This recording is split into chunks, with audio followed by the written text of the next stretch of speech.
नमस्कार विद्यार्थ्यांनो. फार दिवसातून आपण ऑनलाईन लेक्चर घेणार आहोत. तत्पूर्वी 2 दिवसापूर्वी मी पहिला जो टॉपिक आहे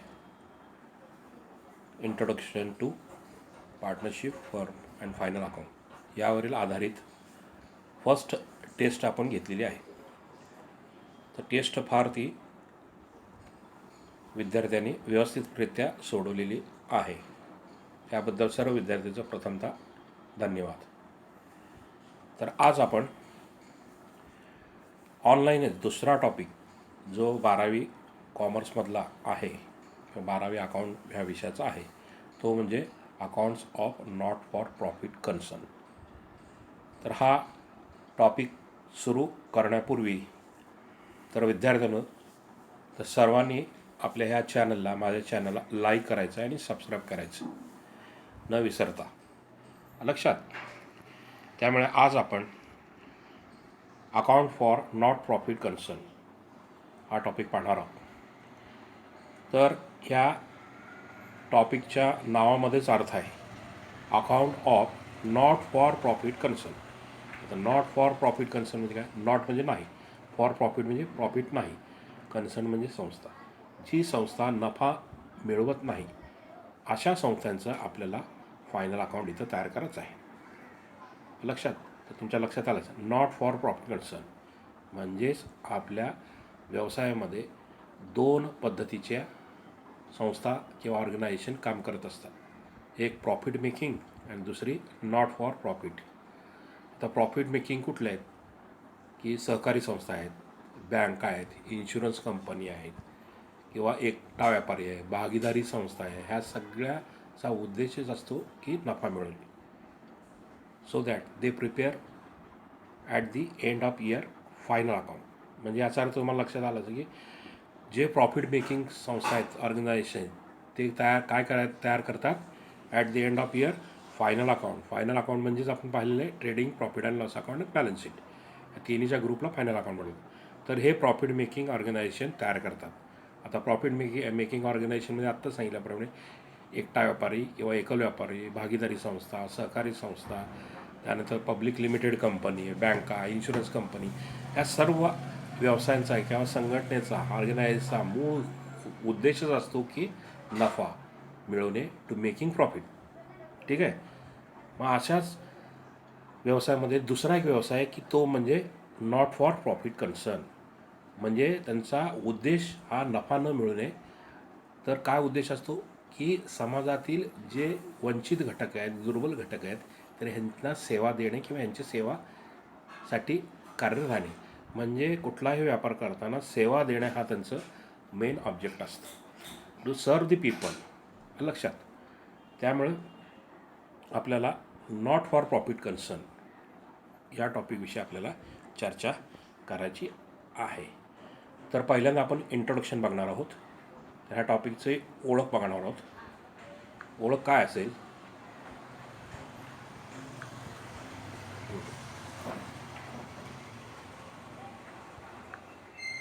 एक मिनटं.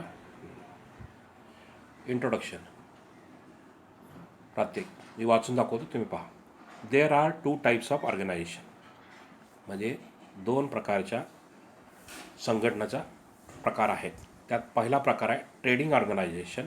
ट्रेडिंग म्हणजे व्यापारी संघटना. Or profit making organisation. Or profit making किंवा नफा मिळवणाऱ्या संघटना. ह्या 2 संघटना आहेत. तर कुठल्या संघटना सांगितल्या? ट्रेडिंग संघटना. पहा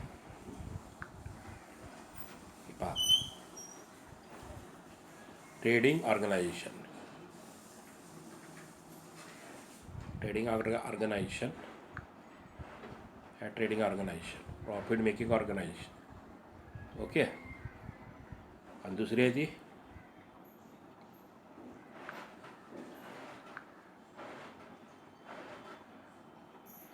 दुसरे नॉट फॉर ट्रेडिंग कन्सर्न.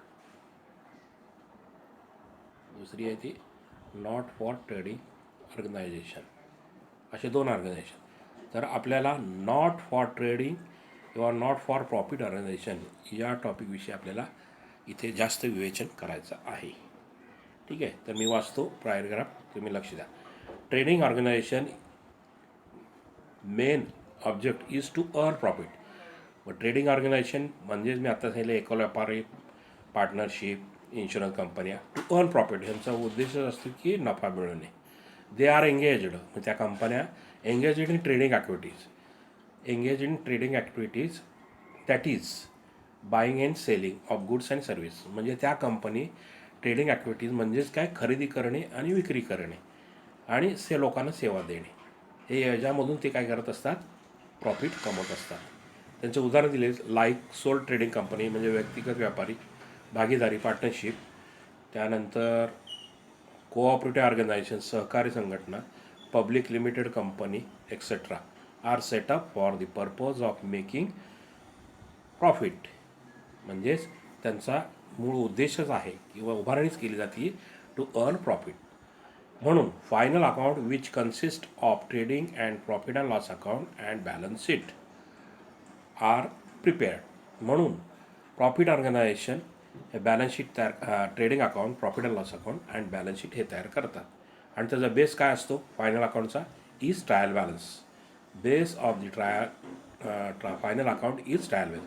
म्हणजे ट्रायल बॅलन्सवर ते trading, profit and loss account and balance sheet तयार करतात. हे कुठल्या संघटना, जी पहिली जी संघटना ऑर्गनायझेशन आहे प्रॉफिट मेकिंग, तर ती संघटना काय करते, ट्रायल बॅलन्सच्या आधारावर trading, profit and loss account and balance sheet तयार करते. तर आपल्याला नवीन टॉपिकमध्ये पाहायचा दुसरा परिचय बघा. Not for profit organisation main aim is to give services to its member or to the society at large. पहा, म्हणजे प्रॉफिट न मिळवणाऱ्या ऑर्गनायझेशनचा मुळात उद्देशच होतो की समाजातील लोकांना सेवा देणे किंवा त्यांच्या सभासदांना सेवा देणे भरपूर प्रमाणात, मोठ्या प्रमाणात, तो त्यांचा एम असतो. They are not formed for profit making. म्हणजे याचा अर्थ ते प्रॉफिट कमवण्यासाठी त्याची स्थापना केलेली नाही. They do not carry any trading activities. ते कुठलेही व्यापारी ॲक्टिव्हिटीज म्हणजे बाईंग, सेलिंग हा प्रकार असा करत नाही, किंवा ऑर मॅन्युफॅक्चरिंग किंवा उत्पादन वस्तूंचे केले जात नाही. आता नॉट फॉर प्रॉफिट कन्सर्नमध्ये कुठल्या कुठल्या ऑर्गनायझेशन येतात त्या दिलेले आहेत. एक्झाम्पल पहा, स्पोर्ट्स क्लब, क्रीडा मंडळे, चॅरिटेबल हॉस्पिटल्स, धर्मदाय दवाखाने, स्कूल, शाळा, कॉलेजेस, महाविद्यालय, युनिव्हर्सिटीज, त्यानंतर ट्रेड युनिट्स म्हणजे ट्रेड युनियन वगैरे असतात, युनियन वगैरे असतात ती, चेंबर ऑफ कॉमर्स, व्यापारी संघटना आहेत, libraries, ETC are the example of not for profit concern. तर ह्या ज्या उदाहरणं दिलेली आहेत ह्या सर्व नॉट फॉर प्रॉफिट कन्सर्नच्या आहेत. Their main object to give services to the members and they maintain the books of accounts in the different way. तर विद्यार्थ्यांना लक्षात आलं, प्रॉफिट मेकिंग ऑर्गनायझेशन आणि नॉट फॉर प्रॉफिट ऑर्गनायझेशन ह्या दोन संस्थेचं आपण आता विवेचन केलेलं आहे. पुढचा पॅराग्राफ वाचतो, मग त्यानंतर मराठीमध्ये त्याचं विश्लेषण करतो. As there motive is not earn profit, not for profit concern do not prepare profit and loss account. पहा, नॉट फॉर प्रॉफिट कन्सर्न त्यांचा मोटिव्ह किंवा त्यांचा उद्देशच असतो की नफा न मिळवणे. तो नफा न मिळवणे हा उद्देश असल्यामुळे ते are not prepare profit and loss account. म्हणजे ते profit and loss account prepare करत नाहीत, म्हणजे तयार करत नाही. मग त्याऐवजी काय करतात, पुढे दिले, instead they prepare income and expenditure account. बघा, म्हणजे नॉट फॉर प्रॉफिट कन्सर्न ह्या कंपनी किंवा ऑर्गनायझेशन ह्या प्रॉफिट अँड लॉस अकाउंट तयार न करता त्याच्या बदल्यात इन्कम अँड एक्सपेंडिचर अकाउंट हे तयार केलं जातं. आणि इन्कम अँड एक्सपेंडिचर अकाउंट किंवा प्रॉफिट अँड लॉस अकाउंट हे दोन्ही सेमच आहेत.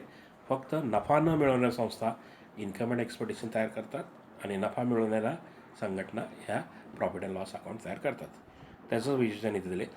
सिमिलरली समानता, they do not prepare trial balance but they prepare receipt payments. Profit organisation trial balance तयार करतात, त्याच्यावरून फायनल अकाउंट तयार करतात, परंतु not for profit concern do not prepare trial balance instead of काय करतात त्याऐवजी रिसीट अँड पेमेंट अकाउंट. तर रिसीट पेमेंट अकाउंट म्हणजेच आपण 11वीला कॅशबुक शिकलेलं आहे. रिसीट म्हणजे जमा, पेमेंट म्हणजे खर्च, जमा खर्च. त्याच्यावरून आपल्याला इन्कम अँड एक्सपेंडिचर केलं जातं. These organisation prepare balance sheet to know the net worth of the concern on a particular date. Final account of not-profit concern consists the income and expenditure account and balance sheet. तर विद्यार्थ्यांनो, आपल्याला not for profit कन्सर्नमध्ये final अकाउंटच करायचं आहे, परंतु trial बॅलन्सवरून आपल्याला receipt payment तयार करायचं आहे. रिसीट पेमेंट, ट्रायल बॅलन्सवर रिसीट पेमेंट आणि इन्कम एक्सपेंडिचर तयार करायचं आहे आणि त्यानंतर आपल्याला बॅलन्स शीट तयार करायचं आहे. तर अशा पद्धतीने आज आपण प्रॉफिट ऑर्गनायझेशन आणि नॉट फॉर प्रॉफिट ऑर्गनायझेशन ह्या दोन्ही संकल्पना आपण क्लिअर केलेल्या आहेत. तर पुढचा भाग आहे meaning of not for profit concern.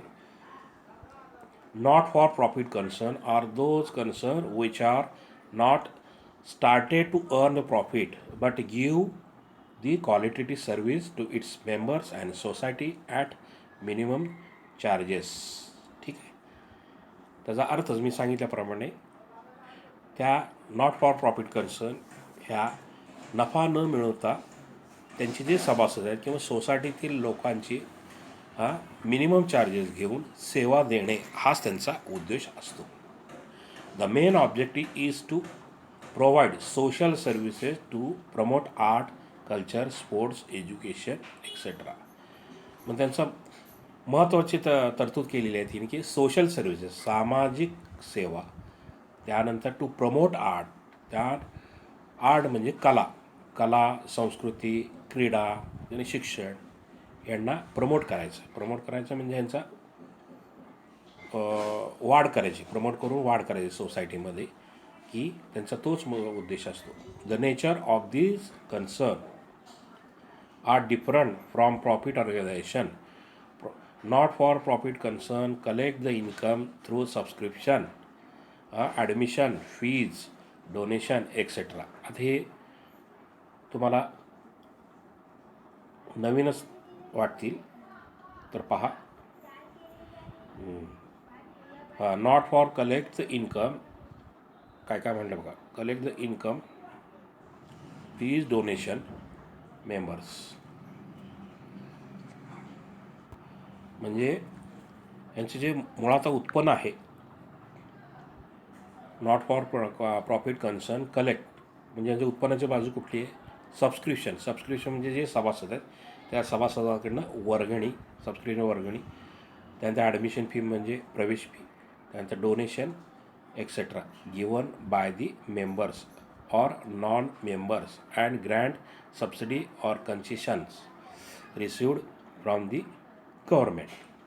तर अशा पद्धतीने नॉट फॉर प्रॉफिट कन्सर्नचा मुळात उत्पन्नाचा मार्गच आहे, म्हणजे तो म्हणजे सबस्क्रिप्शन आहे. सबस्क्रिप्शन, त्यानंतर डोनेशन, त्यांना ॲडमिशन फी, या पद्धतीने ते त्याने उत्पन्न करत असतात आणि उत्पन्नाची बाजू आहे आणि त्या उत्पन्नावरून ते काय करत असतात, खर्च करत असतात. खर्च करत असल्यामुळे आपल्याला जमा आणि खर्च याच्यावरून आपल्याला काय तयार करावं लागणार आहे, इन्कम एक्सपेंडिचर आणि बॅलन्स शीट हे आपल्याला तयार करावं लागेल. Not for profit concern. तर विद्यार्थ्यांनो, आजचा हा भाग सेम फायनल अकाउंटसारखाच आहे, पद्धत तीच आहे, फक्त नावं वेगळीत. Final account for only profit earning organization तयार करतात आणि इथं मात्र इन्कम एक्सपेंडिचर फायनल अकाउंटच आहे, परंतु इन्कम एक्सपेंडिचर आणि बॅलन्स शीट. तर इन्कम एक्सपेंडिचर आणि प्रॉफिट लॉस एकच आहे, सारखंच आहे. परंतु नॉट फॉर प्रॉफिट कन्सर्नमध्ये इन्कम एक्सपेंडिचर अकाउंट आणि बॅलन्स शीट हे तयार करून आपल्याला नॉट फॉर प्रॉफिट कन्सर्नचा फायनल अकाउंट तयार करायचा आहे. पुढील जो चर्चेचा भाग आहे तो म्हणजे features of not for profit concern हा उद्याच्या भागामध्ये घेऊ आहेत. तर विद्यार्थ्यांनी पुस्तक उघडायचं आहे आणि मी जे काय बोललेलं आहे ते वाचत राहायचं आहे आणि वाचन संपल्यावर ह्या चॅनलला सबस्क्राईब करायचं आणि लाईक द्यायचं. लक्षात. धन्यवाद. उद्या आपण ह्याच वेळेस नवीन विषय घेऊन आपण येणार आहोत. लक्षात. धन्यवाद.